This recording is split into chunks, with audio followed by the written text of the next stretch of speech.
Hey guys, welcome to the Trash Picture Show. Couple of movie recommendations, starting off with Death Machine.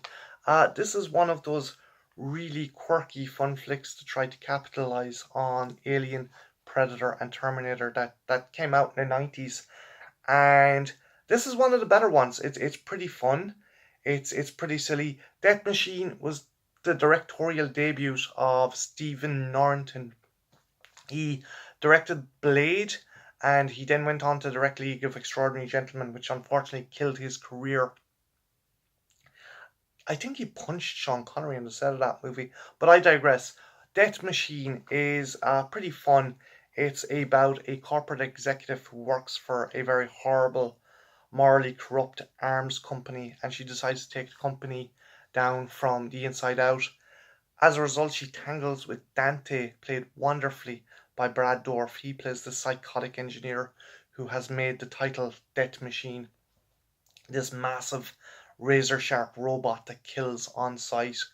And she, along with a group of kind of eco warriors, have to destroy the titular Death Machine and stop Brad Dourif from releasing it upon the world. Great movie, great fun. And if you like cheesy sci-fi horror from the 90s, this is definitely one to check out. Next up, we have Lost Soul, the doomed journey of Richard Stanley's Island of Dr. Moreau. Fantastic documentary, and it just shows the hardship that poor Richard Stanley went through trying to get his vision off the ground. You have also input from the likes of Firuza Balk, who like stood by Richard Stanley, and kind of she ended up having to do the movie anyway when it was taken out of his hands and given to Jerry Bruckheimer. Yeah. Stanley also regales us with some tales about how he got a warlock to help him secure his job as as director of the movie. There's really great stories also about Val Kilmer being an absolute dick to the other cast members. And by and large, really fun, interesting documentary. One of my favorite making of documentaries as well. If you get a chance, definitely check it out.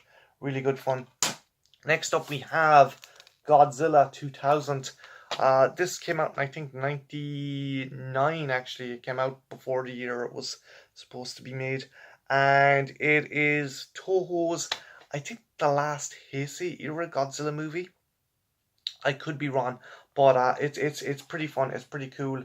Godzilla ends up taking on a kind of clone version of himself that's been genetically engineered by aliens. I gotta rewatch this, but it's pretty fun. It's pretty cool. I have to get the Korean version because I couldn't find a Western version anywhere. But definitely like the design of Godzilla in this movie. He's pretty cool. The old style, kind of really ridgy, angry looking Godzilla. He's not silly in this movie. It's a pretty cool design, and yeah, if you're a fan of Godzilla, definitely check out Godzilla 2000. Pretty cool movie. And lastly, we have Spider-Man Into the Spider-Verse. I have raved about this movie. It is amazing. Again, Miles Morales ends up taking up the mantle of Spider-Man after the death of his universe's Spider-Man, and he teams up with different Spider-Men from different universes. Nicolas Cage, Liv Schreiber, a really great cast, and if you get a chance, definitely check it out. Fun for all the family. I have watched this recently again, and it is amazing. I love it. And a couple of comic recommendations, starting off with Aliens Dust to Dust.